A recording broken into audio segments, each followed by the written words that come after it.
Hello दोस्तों, जैसा कि आप सभी लोग जानते हैं कि इस टाइम चल रहा है एसएससी स्कैम। अभी आप सभी को इसके बारे में पता होगा। जैसा कि एसएससी ने टीसीएस से एग्ज़ाम कराने की कॉन्ट्रैक्ट ले करके एडुकेटी टीम को दे दिया है। अब इस टीम ने क्या किया है कि बच्चों का सेंटर जो है वो काफ़ी दूर दूर भेज रहा है, और बच्चे जब सेंटर पे पहुंच रहे हैं तो या तो उनका एग्ज़ाम कैंसिल कर दिया जा रहा है, या तो फिर उनका एडमिट कार्ड पे सेंटर का जगह ही चेंज कर दिया जा रहा है इमीडिएटली ऑनलाइन, जिससे बच्चे बहुत परेशान हो रहे हैं। और सेंटर इतना दूर जा रहा है कि बच्चे कभी बहुत सारे बच्चे जो हैं वो परीक्षा देने नहीं जा पा रहे हैं, अपना एग्ज़ाम नहीं कंडक्ट कर पा रहे हैं। तो ये क्या कहते हैं कि एसएससी ने एडुकेटिव को देकर उनकी भूल की है, और इसके विरोध में बहुत से टीचर्स ने क्या कहते हैं कि प्रोटेस्ट किया है। और प्रोटेस्ट में टीचरों को मतलब पुलिस द्वारा लाठीचार्ज किया गया, और लाठीचार्ज करने के बाद बहुत से शिक्षक को उन्होंने गिरफ्तार किया। हाँ, ये बात है कि उन्होंने बाद में शिक्षकों को छोड़ दिया, लेकिन कि जिस प्रकार शिक्षक गए हैं जवाब मांगने, तो जवाब देने की बजाय उन पर लाठीचार्ज कर दिया गया। एसएससी के जो अध्यक्ष हैं गोपाल कृष्णन जी, वह इस बात के लिए उत्तरदायी होते हैं कि ऐसा क्यों हो रहा है। तो जब एसएससी के मुख्यालय के सामने धरना प्रदर्शन किया गया, लोगों ने प्रोटेस्ट किया, टीचर्स और विद्यार्थियों ने प्रोटेस्ट किया, तो उत्तर देने की बजाय उन पर लाठीचार्ज किया गया, जेल में डाला गया। और क्या कहते हैं कि इस पर अभी तक कोई सुनवाई नहीं है। हाँ, टीचर्स ने क्या कहते हैं कि जंतर मंतर पर धरना करने का फ़ैसला लिया है। बहुत से टीचर्स जा चुके हैं, बहुत से टीचर्स जा रहे हैं। और दिल्ली यूनिवर्सिटी के प्रेसिडेंट रहे हैं रौनक खत्री, जो वो भी जंतर मंतर जा रहे हैं प्रोटेस्ट करने के लिए। तो देखते हैं कि क्या होता है क्या नहीं होता है। लेकिन जैसा कि आप देख सकते हैं कि बहुत सी भीड़ लगी हुई, लाखों की भीड़ लगी हुई है, लेकिन उसके प्रति कोई उत्तरदायी नहीं है। मैंने आज सरकार क्या कहते हैं कि हमारे प्रधानमंत्री, मुख्यमंत्री, इन सभी के एक्स अकाउंट देखें।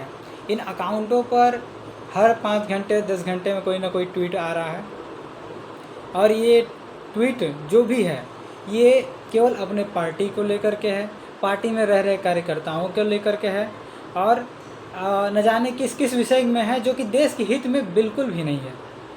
जो भी इन्होंने टिप्पणियाँ की हैं अपने एक्स अकाउंट पे, वो देश के हित में बिल्कुल नहीं है। कहीं पर क्या कहते हैं इनको इनॉग्रेशन के लिए जाना है, कहीं पर क्या कहते हैं कि इनको प्रतिनिधित्व के लिए जाना है, तो ये जा रहे हैं वहाँ पर।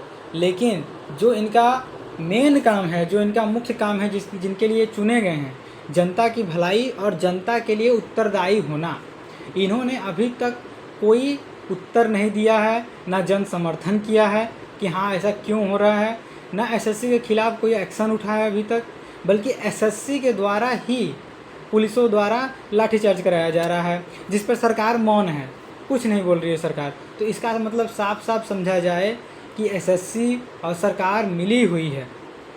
ये इनको देश के भविष्य से, युवाओं के भविष्य से कोई लेना देना नहीं है।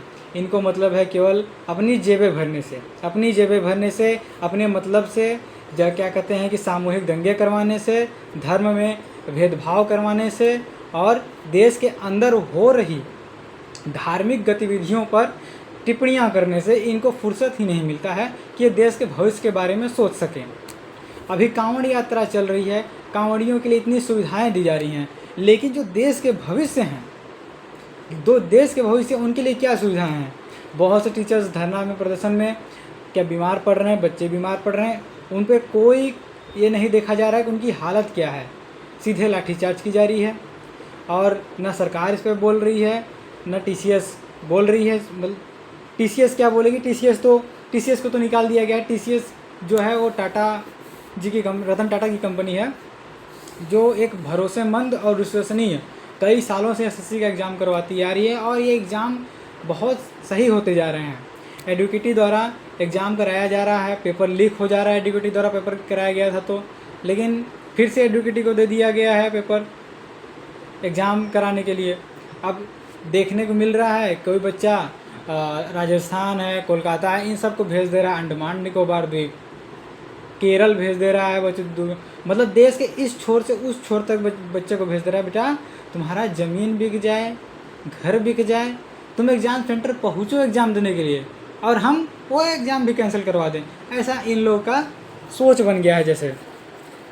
तो अब इसके बारे में यही सब चल रहा है चर्चाएं।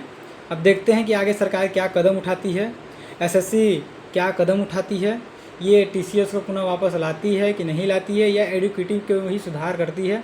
अभी तक इन्होंने कोई जानकारी नहीं दी है, इनके एक्स हैंडल पे कुछ नहीं आया हुआ है अभी तक। क्या कहते हैं कि जन समर्थन तो 0% है, कोई जन समर्थन से मतलब ही नहीं है इनको, बस बच्चों का पैसा खाकर बैठे हुए हैं। फॉर्म भरने का इतना फ़ीस, ये करने का इतना फ़ीस, वो करने का उतना फ़ीस, लेकिन बच्चों की सुविधाओं के लिए कुछ करना नहीं है इनको। तो देखते हैं आगे क्या होता है, आगे जो भी होगा हम आपको उसकी जानकारी देते रहेंगे। तब तक के लिए धन्यवाद।